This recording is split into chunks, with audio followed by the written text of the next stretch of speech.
কুমিল্লার বুড়িচং উপজেলার কালিকাপুর বাজারের একটি ঔষধের দোকান থেকে দীর্ঘদিন ধরে কৌশলে প্রায় ৬০ লাখ টাকা আত্মসাতের অভিযোগে এক কর্মচারীকে গ্রেফতার করেছে পুলিশ।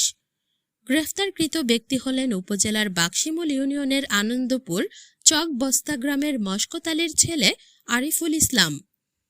সোমবার ১১ মে সন্ধ্যায় বিষয়টি তালাশ বাংলাকে নিশ্চিত করেন বুড়িচং থানার তদন্ত কর্মকর্তা ওসি তদন্ত আমিনুল ইসলাম।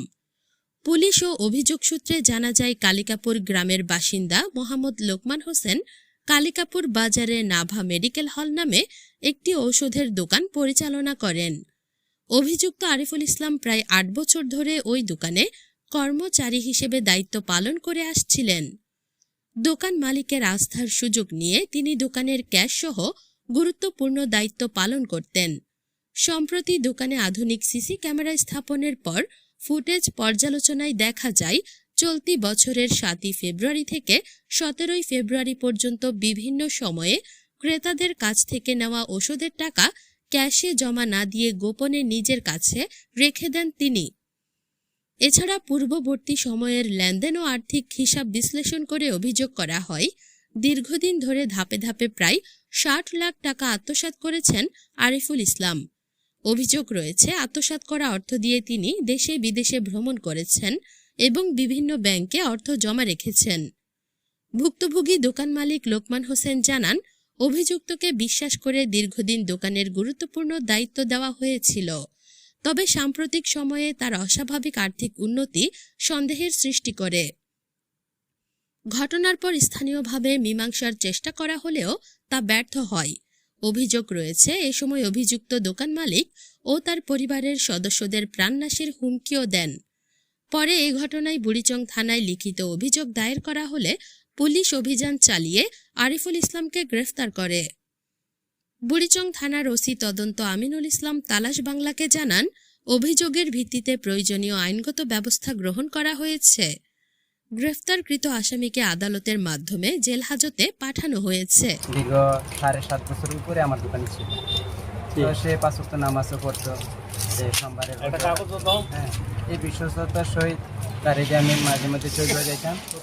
এই ফাঁকে ফাঁকে সে কাস্টমারের টাকা নিয়ে পকেটে নিয়ে যেত। আর যে কাস্টমারের যে বাকি টাকাগুলা সে নিয়ে খাতায় না লিখে সে পকেটে নিয়ে দিত।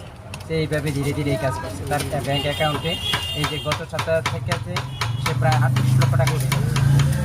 সেই বাইরে সে আপনার শ্রীলঙ্কা গেছে, নেপাল গেছে, তারপরে মালদ্বীপ গেছে, কাশ্মীর গেছে, ইন্ডিয়াতে 3বার গেছে।